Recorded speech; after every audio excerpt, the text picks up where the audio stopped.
volunteering efforts and co-parenting between marital partners or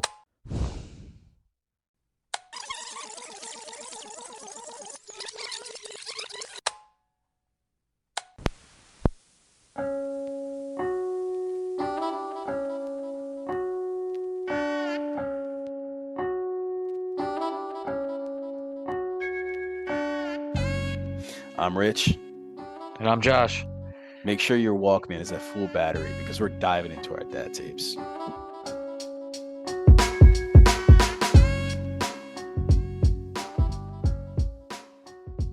What's going on, guys? Thanks for listening to tape number 18 of the Dad Tapes. Let's get rolling. So, what are we drinking today, bro? Tonight, we are drinking a Bonesaw Brewing Company from Glassboro, New Jersey. It's called Squeezins. Squeezing them cheeks. It's a double IPA at 9% ABV. It's a hefty boy. I think it's pretty good. Is it? Yeah. You know, you always cheat the first sip, man. You always cheat in the first sip. Force a habit, bro. You. What's your opinion on it? Dude, it's good. It's Is refreshing. It's very honestly, in my opinion, it's kind of nutty. Like, no, it's got like I don't know, like how to explain it, but you'll know when you take your first sip. It's like a chestnut type of like a chestnut or like a hazelnut kind of bite to it. It's good. And for a heavy beer, it doesn't taste too heavy? No. Okay, here's my sip. Yeah, that's the hops. That's good. Yeah. That's really good. Look at you, you little microbrewery. Well, you growing up, man. You go from Bud Light to microbreweries now, don't you? Anyway, so how was your week, bro? How was vacay? You know, you went down there with a mission and Mission Impossible, right? You know? Dude, my vacation was amazing. It was nice to get away from responsibility for 5 days. By that you mean work, right? Yeah, dude. No, it was good. I mean, a lot of drinking, bro. Yeah. A lot of drinking. You still hungover? No, not anymore. But I mean, no, it was good, man. The only thing I could complain about was the heat. Bro, dude, it was fucking you're the hot. only dumbass I know who goes to Florida in July. Don't complain that it's hot. It's Florida in July. You live in Jersey. Gosh, bro, dude, what are you doing? Of course it's hot. I don't want to hear you complain how Florida was hot in the middle of July. Piss off with that. God damn. Yeah, it's hot. Oh, shit. No, it was good, man. Hung out with Zach. Shout out Zach. Did he fly you anywhere? No. I don't, to be honest with you, I don't know if he actually has the license. Okay. All right. I know his buddy has a plane. Okay. And I think he said he's flown with him before. But after the flight down there, I didn't want to get on a plane with anybody. You know why? It's because you flew Spirit, bro. Yeah, I know. But, you lose your spirit there. Yeah, you ain't kidding. You crap it out your pants. Dude, talk about shit gripping the back of the seat, bro. Hello from the cockpit. This is your captain speaking. As you can see, it appears that we are going down. Now would be a good time to reflect on your life and pray to whatever deity you believe in. Thank you for flying Shitty Airlines. We know you have a choice in airlines, and it looks like you made the wrong one. I got the opportunity to go see a good friend of mine that I'm actually can actually say I'm dating now. There you go. So okay, so is this a public announcement? I guess you could say that. I mean, is she cool with that? I mean, I'm not gonna put names out yet, but she gonna chop your balls off? No, I don't think so. Oh, you touch my tra-la-la. My ding-ding-dong. So. Oh, God. But, anyways, enough about me, man. You know, I know vacations are nice, but what about you? How was your week? Just, slow week. Dealt with the dogs. Got back from Ocean City. It, I was really afraid of how Benji was going to be in that house. I was afraid pee was going to happen multiple times a day. He maybe actually only peed in the house like 3 times out of the 10 days we were there. But when we got back, it was like, trying to get things ready for Declan's party this weekend. So, and unfortunately, that little guy is not going to get to have his beloved bounce house put up because it's an 86% chance of rain. So, Please help me. Here too much raining. Unless, I wouldn't even ask him if he wants to bounce in the rain because I already know the answer. That would be a yes. Yeah. So he's not even going to get the option, unfortunately. But hey, his friends are going to be here. His family's going to be here. He's still going to have fun. At the end of the day, that's all that matters. Plus, all he wants is presents anyway. So, he'll be set. But other than that, man, it's been a slow week. Nothing too new to talk about or brag about.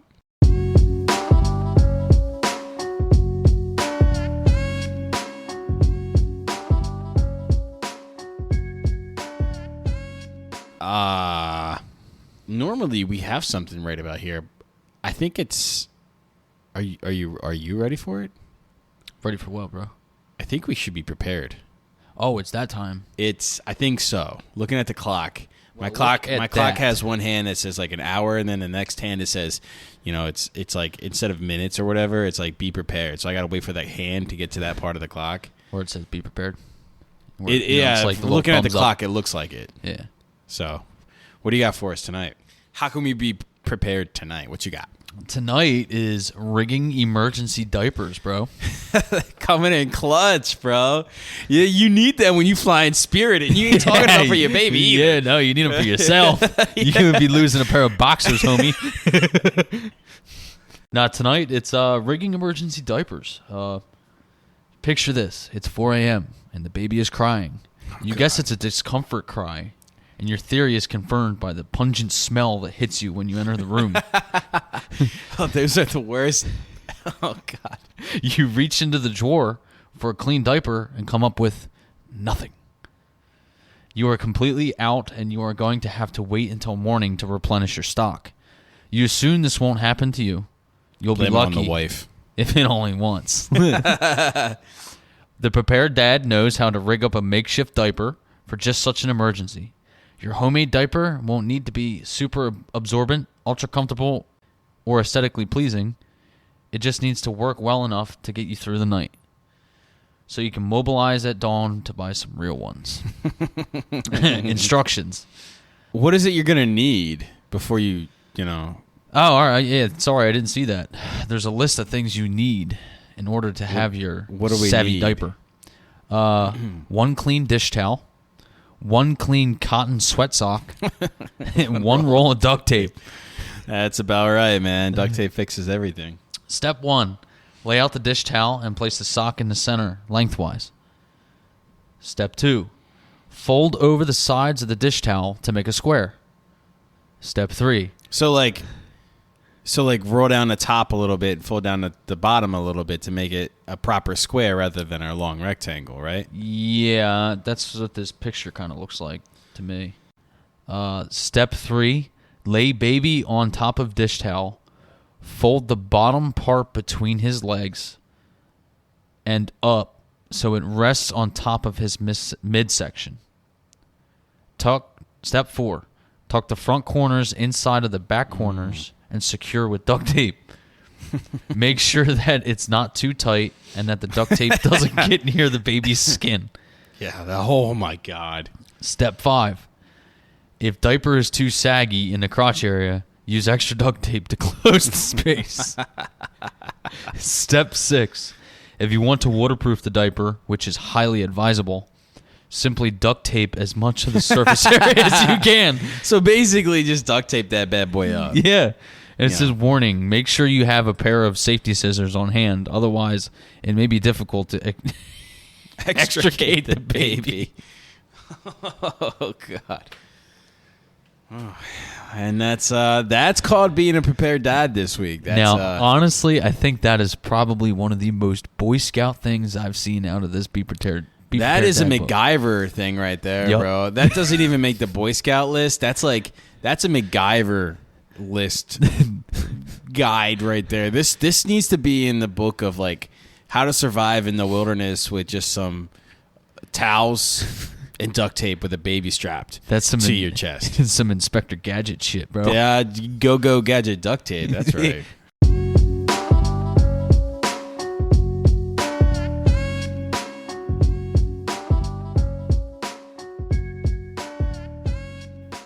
So tonight's topic. The definition of co-parenting, according to Oxford Languages, is shared duties of raising a child.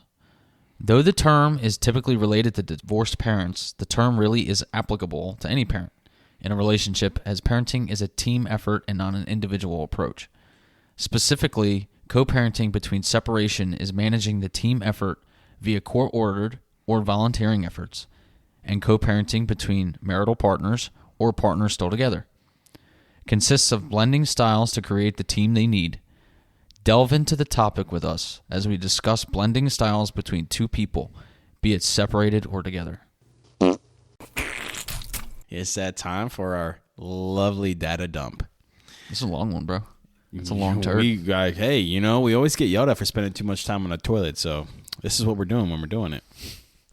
For starters, let's momentarily focus on separated parents or parents who just aren't co-parenting together in the same household, I guess you could say.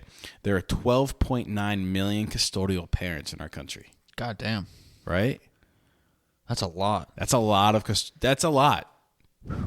Of those custodial cases, 51% of both parents agree that the mother should have custody, leaving 49% of those custodial parents to compromise and sacrifice. That's not cool. No.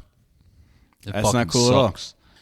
The one thing that shared parenting in separation households proves is the outcome of the child, with the basis of outcome being the mental, emotional, and physical attributes of the child, compared better to those children of single custody, meaning any presence is more presence than no presence. And, we're not talking Christmas presents or Declan birthday presents here.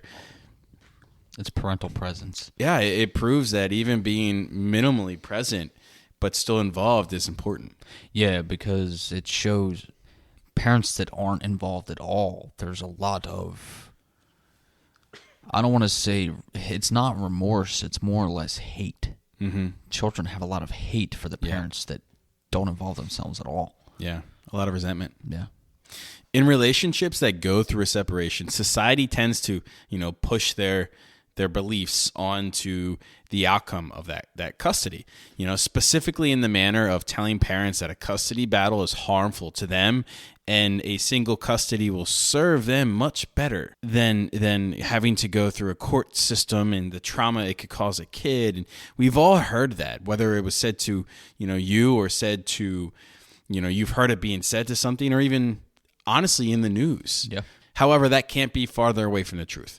There was, and it's proven wrong by a professor at Wake Forest University who conducted a meta-analysis.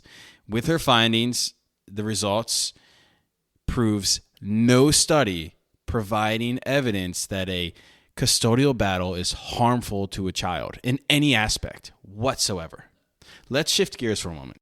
We've discussed divorce and how the leading cause is communication, and I think it could be a safe jump for us to say the bad communication starts in the relationship developmental stages.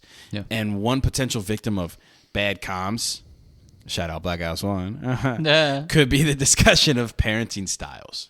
We could kind of have some reinforcement by that statement by a study that was published in 2023 that states fathers who perceived the co-parenting relationship to be reinforcing with a high level of cooperation reported fewer mental health problems. Yeah. Fathers who reported fewer symptoms of stress, anxiety, and depression reported low hostile parenting behaviors. The meta-analysis is indicative of the fact that knowing, understanding, and constantly communicating yourself and evolving your styles with your partner are adamant to the life of not only your potential relationship, but for your child as well. To back our statement up, the same study found that quote, the direct pathway to hostile parenting is supported by research on parental conflict that suggests higher levels of conflict are associated with hostile parenting for fathers, but not as influential on mothers. So basically, a hostile relationship is more detrimental for a father and a father's parenting of his children compared to a mother. For whatever reason, maybe a mom is a bit better at being able to compartmentalize a fight or conflict or issues and be a mother, whereas clearly men don't have that ability for whatever reason, and it bleeds into it. Yeah. And it's important, clearly. I mean, the science says it. We've had our episode about your divorce and how life was thereafter for you and for what it was for your immediate family, the immediate family you had created. Yeah. However, we never really talked much about the parenting that happened between the two of you while you were together. Hindsight, would you think there was much of a difference in the parenting styles between you two? I mean, honestly, I want to say yes and no. Would you say that the difference in your styles, did that add stress to your relationship? Because clearly stated from the data dump, it's absolutely something that adds stress and has proven to hinder your ability to be a father. Honestly, I want to say yes. Okay. Because I'm more of a lenient guy. I always have been. Mm-hmm. Especially if I'm focused on something or if I have something important that I have to get done, mm-hmm. I will make sure that I have something for her to do to keep herself occupied while I'm trying to get whatever I have to get done, like daily chores, whatever. But my ex-wife, more in a sense, was very strict when it came to, tablet, TV time, or,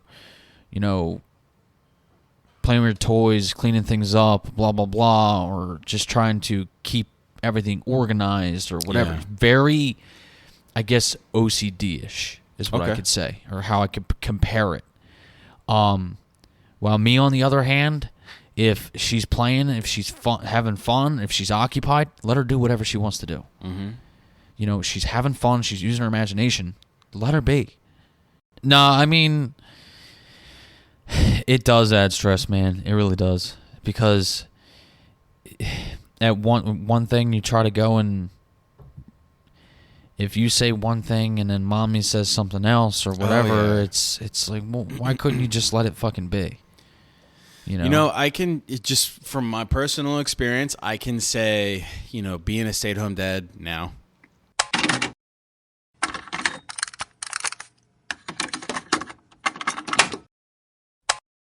and, Jill and I we've had to evolve, obviously. We've had to evolve from that, and we've had to evolve our parenting styles to, shift gears because we both were working parents, and then, after the pandemic, I was a stay-at-home dad.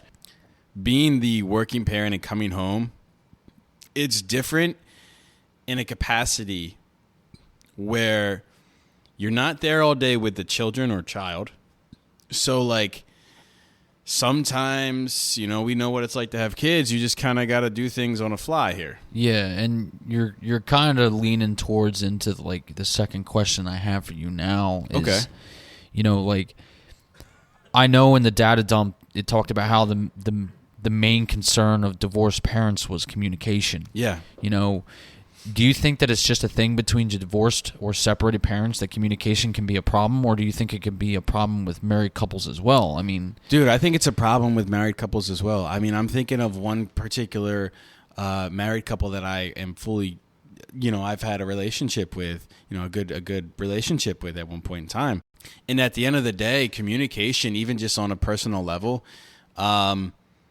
it pales in comparison to what I have experienced with Jill, and even past relationships have paled in comparison to what I have with Jill. So at the end of the day, it's a problem. And I think if parents, what happens is when obviously couples get a baby and they produce a baby in this world, if you're not having your communication down pat before that even starts, Yeah. you're kind of setting yourself up for issues. And at the end of the day, those issues can manifest themselves in 1,000 different ways. Exactly. So I've seen, people that I know have, kind of like swallowed their own resentments and things and sacrificed. And as a person, you should never have to sacrifice something you believe in or want to do or how you feel. Yeah. So I think at the end of the day, I mean, clearly, again, as we said in our divorce episode, communication is everything. Yeah. It really is. And lack of communication is the main reason for divorce. Yeah. So when it comes, it's no different when it comes down to parenting or co-parenting with your partner or co-parenting with your ex-partner. Yeah. And to kind of go in one direction here, you do have to co-parent with your ex-wife. And I know how communication was between you two during a relationship and toward the end of your relationship. And I know what your communication with your ex-wife is now. And I mean, can you sit here and think that it could be or should be better for the betterment of yourselves and Daddy? Honestly, it's kind of weird now. The communication we kind of have it's a lot different, obviously. Yeah. It's not like a communication. I hope so. I know Yeah, I mean, different. it's not like a communication you would have with a girlfriend or your actual, like if you're married and your wife and stuff like that. It's similar, but it's for your child's aspect, and that's it. I mean, honestly, it's kind of weird because I expect one thing, but when I talk to them and we discuss things, it's the complete opposite of what I think is actually going to happen. For instance, you guys have Declan's birthday party coming up. Yep. And I always have the anticipation of there being a no, fuck you can't have her for it or blah blah blah. Yeah. But it's the opposite. But the only reason I get to that point is because it's happened to me before. Yeah. And it was probably different settings and things like that contributed to it. Yeah. But it's just kind of weird how the communication works now because it's not like we're communicating for ourselves. We're communicating for our daughter, It's probably a lot more concise than it's ever been, quite honestly. Right. It's more to the point. So, we've discussed previously, you were a working dad and, your lifestyle changed, especially after birth because, I mean, you've always been a working guy. You've always, put your heart into work. It got worse after her. Exactly. So being a working dad and now a working divorced dad, here's a crazy stat for you. Yeah. Does it bother you knowing that 74.3% of custodial fathers are maintaining a full-time job, whereas custodial mothers, 51.4% of them are maintaining a job? Considering your personal situation, are you surprised by those stats? And how do you feel about them stats? Honestly, it kind of makes me mad because, look, I'm not bashing on mothers, but a lot, in my opinion, with what says here, 51.4%, of custodial mothers are maintaining a job. What's that other 49% doing? It could go one of either way. The father could be a complete fucking deadbeat and not pay any child support at all. Because I know there's people out there, mothers, that are owed anywhere from like $13,000 to like $15,000 of child support. I got a surprising stat on that later on. But on the other hand, certain mothers are collecting this child support as well as going out of their way to figure out other ways to work the system to collect other things so they don't have to fucking work. And then there's the father that's out there busting his fucking ass. And this is where I'm going to get mad.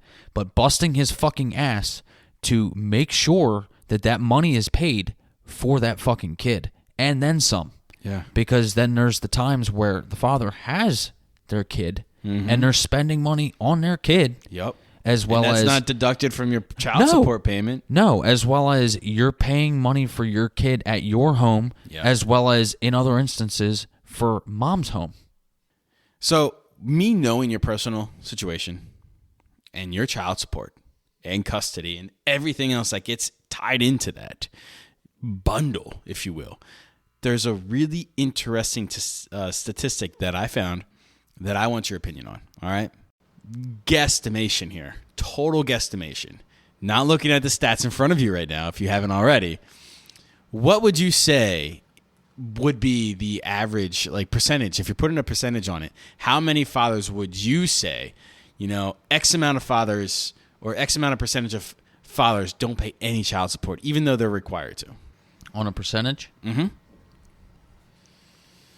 I'm just going to throw a number out. I don't know, 42%. Okay.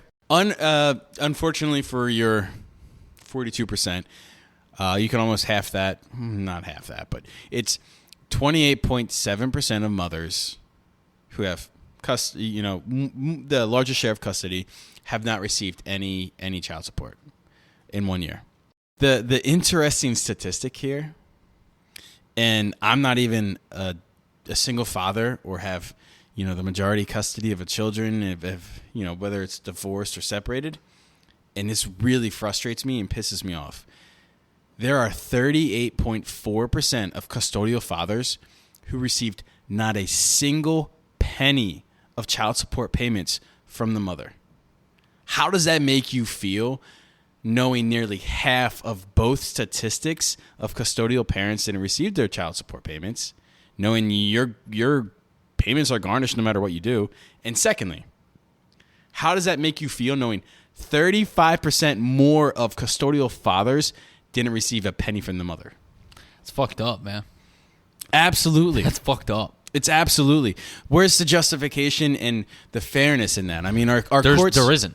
There isn't, though. You're right. There isn't. How can anybody, how can any state, any judge how can any state allow 35% more custodial fathers to be paid not a single dollar than custodial mothers? If both stats were, maybe within a couple percentage points of each other, okay, a little bit more respectable. That's 35% more fathers. Yeah.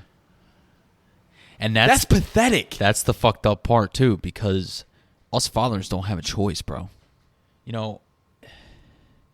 I know we have a few differences when it comes to our situations with relationships. Mm-hmm. And what I mean by that is, me being a divorced father and you being a married stay-at-home dad, with your situation of having technically two different parenting styles in your home because you're two different individuals, how well do y'all blend when it comes to you guys parenting together? Do you guys have any quarrels when it comes to sticky situations with the kids? I'll put it this way. Typically, the only quarrels we ever have is between each other. I mean, you saw us. We bicker like an old married couple. And yeah, are we newly married? Absolutely. We've been together for almost 8 years. But we do quarrel and we do bicker like an old married couple. That's just what we do. But that being said, like I said previously, we've always been very high on communication. And one of the things that we had communicated beforehand is our expectations of each other and of ourselves as parents, especially before we even, Declan was conceived. Before that had even ever happened, we had those discussions on what our parenting styles were like, what type of parenting styles we were both raised with. And again, Jill comes from a social worker background, and she's a therapist. So there's a lot, she might be a little bit more inclined to ask a little bit more invoking questions. At the end of the day, we've always had that level of communication to where it's like, hey, this is what I want out of my partner. This is what I want out of myself. And this is what I want for our children. Yeah. So, yeah, we've definitely blended from right off the start. Yeah. We're very similar and good. Two peas in a pod, I hate to say. Good. That's important. It is. And it brings me to my last question. Okay. I more or less just want to know your opinion on something. Mm-hmm. Most of the time, some judges will require divorced parents to go through co-parenting meetings or classes, as you will. Is that something that you think is dire that needs to happen? What do you think? I'll put it this way. In my researches of doing the data dump, I discovered that 91% of divorced or separated parents who have children, a custodial thing, 91% of them were able to handle it without it ever actually going to court. Yeah. It being, of course, a judge has to finalize things because it's a legal document. Yeah. But it never actually was like a court case. Yeah. only 4% of the times has that ever happened. Yeah. But I will say this. Knowing the leading cause of divorce or separation is infidelity.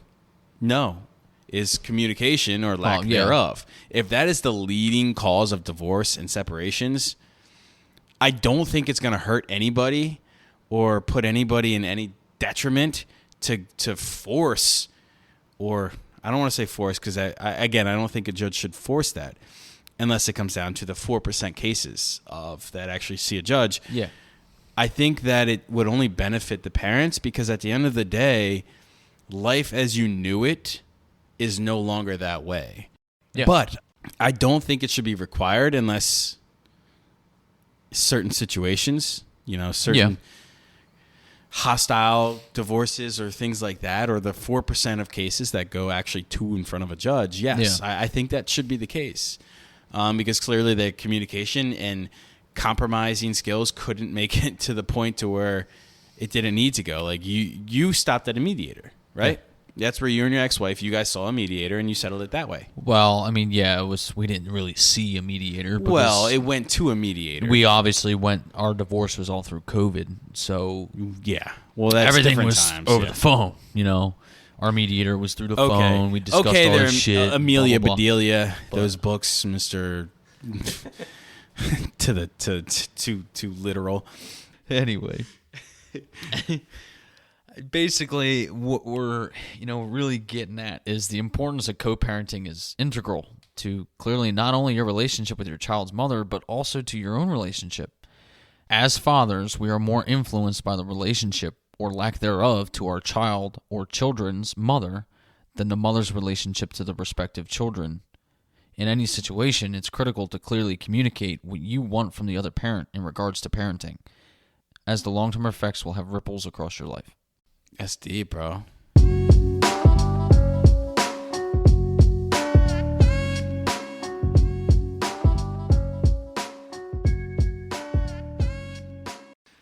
So I think it's time for some sticky shit-uations. Or stinky shit-uations. Or what do you got for it? It depends what you got for us tonight. The first one's marked too much information. Thanks. Hey, this could be a stinky situation. By anonymous. Says, today I've had to listen to my parents discovering that they were both cheating on each other. As I left, they were screaming at each other. When I got home, not only had they calmed down, they were openly discussing whether their other partners might be interested in foursomes or swinging. Wow. Boy, that escalated quickly.